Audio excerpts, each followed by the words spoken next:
Hello and welcome back to Once Upon a Crime with Iolani Mangova and Bethany Wissett. This episode we will be talking about juveniles, specifically the juvenile recidivism rate in the United States. So rearrests within 2 to 3 years range from 70 to 80% for juveniles, which is 11 to 18, correct? Mm-hmm. And new adjudications and convictions range from 38% to 58% within 2 years and 45 to 72% within 3 years. Comparing this to the adult population, the recidivism rate is 44%. So we see that juveniles are more likely to have reoffend. Yes. That's crazy. Come to think of it, like you have younger people wanting to offend more.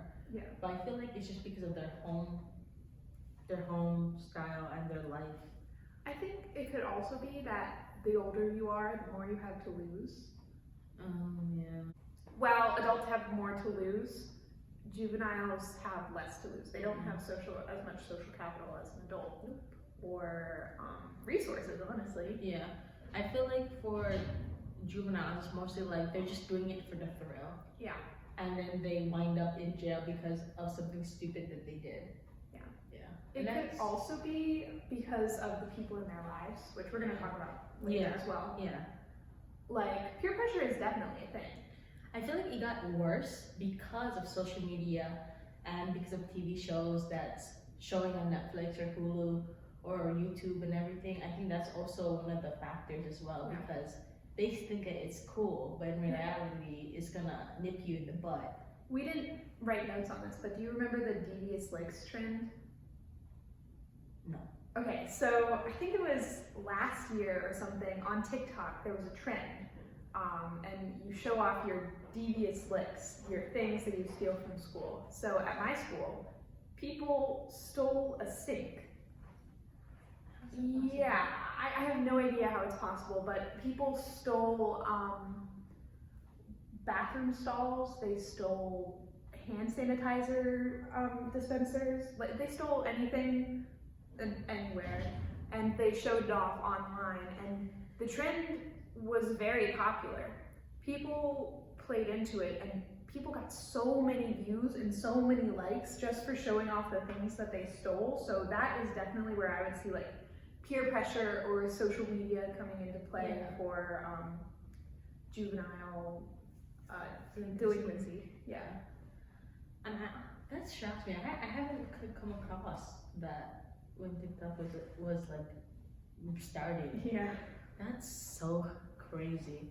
And I think it was a 2021 trend, but I could be wrong. I can't remember when it actually was. I'm barely on TikTok as it is, so I'm just like, for me, I keep my head down. I just do whatever I do. Get on with my life. Yeah. But we were talking about recidivism. Yes. And the reason that juvenile recidivism is so important is because it is much higher than the adult recidivism rate. And since recidivism undermines the whole point of the correctional system, it's important to understand the reasons for recidivism and how to reduce recidivism. Yeah. So some of the reasons that Point Park University finds recidivism for juveniles is that they're more likely to meet other delinquents or drug dealers in correctional facilities. Yeah. And that kind of requires them to behave like the drug dealers or the fellow delinquents. And that means they might behave in a highly aggressive manner to avoid assault. And there's a study by Joseph Doyle. He's a researcher at the Massachusetts Institute for Technology, and he found that 40% of the juvenile offenders end up in adult prisons for crimes committed by the time they have reached the age of 25. Wow. Yeah, and I think it's because of what you said. They have to blend in, which means they're blending in with the wrong crowd. Yeah. And that can wind them back into prison. Another thing that my article stated was that incarceration kind of keeps you in the mindset of you know, what it was like being incarcerated. Yeah. So that's the same for delinquents who are held in correctional facilities. And you kind of get this mob mentality. Like, it's not a mob mentality, but like everyone is going to think the same way. Yeah. And if you surround delinquents with other delinquents, then they're going to consider delinquency in the same way. You know? And it also found that incarceration can exacerbate mental health issues, and a significant amount of juvenile delinquents have mental health issues, which is why, like, detention is, like, obviously there are some cases where it's important, but it can be more harm than good. And I think that's why, like, a lot of judges and stuff are from like family court. They make them go rather than to a juvenile center, but to like a boot camp school. Yeah. And what you call it, youth challenge. So like that's where like we always said like, oh, if you start acting up now, you're gonna end up in youth challenge. And that's like the military structure of college. But I think, not college, sorry, school, high school. But what Dr. Reed found, they were talking about that in class earlier, like, it doesn't really work. It gives you structure, yes, but it doesn't. Like, once you're out of that structure, like, What happens? You probably disrespect it. You know? So there's many factors for like the re-entry. So it's like family, substance abuse, peer association, friends, school conflicts and achievements, mental behavior, and physical health. These are like successful re-entry plans. But when like successful re-entry plans have these in mind. Yeah. Families, if they do have a substance abuse issue, like they need to go to like help, peer associations / friends, school conflict and achievements, and mental behavior and physical health. So to help them with whatever they're going on physically or mentally, and place them in the appropriate school setting so they can get their GED or their high school diploma. Out of the way. What I found was restorative justice interventions and other like ways to reduce recidivism.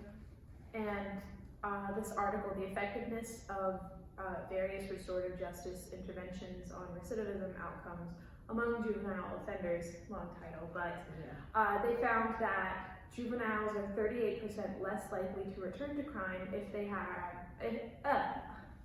they enter a restorative justice program rather than becoming incarcerated. So restorative justice is really interesting. It is. It looks beyond the offense and the offender to look at the cause of the crime. Like, why did this person steal? The impact it has on the community. How does the store manager cope with how something was stolen? The rehabilitative needs of the offender and reintegration into the broader community. And some of the common programs typically associated with restorative justice are mediation, conflict resolution programs, family group conferences or family group therapy, victim impact panels, victim offender mediation, circle sentencing, which I didn't know what that was based on the name of it, but it's an alternative to the formal hearing process and sentencing submissions, and it has more to do with like the community kind of figuring out why this happened. What it's like, in my opinion, it's kind of the best example of what restorative justice is, because it's like a hearing that takes into account like the why, the who, the how do we rehabilitate. It's community based. And from what I could tell, it came from Aboriginal Australians. Which I thought was really interesting. And then in addition to circle sentencing, there's also community reparative boards, which is similar to circle sentencing. But you know, juveniles real thin also because when they were in the juvenile center, there was structure, there was stability. But when they come out of it, there's a lot of things that that they struggle to remain in school, unstable home settings, and I feel like that's also because of the upbringing where they're at. Because this was this this report was in the state of New York. As we know, New York has a lot of places where like one city, the one's like in the slums, or I don't know what's the better word for that. Like there are low income Yeah, communities. low income communities, and I feel like it all has to do with their placement in society. So like their economic income, what their parents do, if they're minorities, and other things. And I feel like really bad about it because like sometimes they're just doing it just to earn a quick buck. And I think we saw that in the video that Dr. Reed showed us this morning, right? Yeah. The one person was like, I'm lucky if I can't have this apartment, I can live in with my mother or my grandmother, but other juvenile delinquents don't have that. Or they don't have a supportive family to go to. They only have friends. But sometimes their parents would be like, no, they're a bad influence on you, we don't want them in our house. It breaks my heart. It does, but it's like, but we have to deal with it in this lifetime, and I feel like it's only gonna get worse because of social media. But I think if we focus on the restorative justice initiatives, then there is a hope to reduce the recidivism and juvenile delinquency as a whole, because before you even step foot into a correctional center, you can meet the mediation and conflict resolution programs. And like I said earlier, there was a 38% reduction in recidivism with the restorative justice programs. So, you know, I hope there's more of those in the future. And who knows, maybe there are going to be more studies to show like, okay, this is what we do now. Because of the whole pandemic and everything. But maybe we'll find out in like 2 or 3 years. Maybe Hopefully.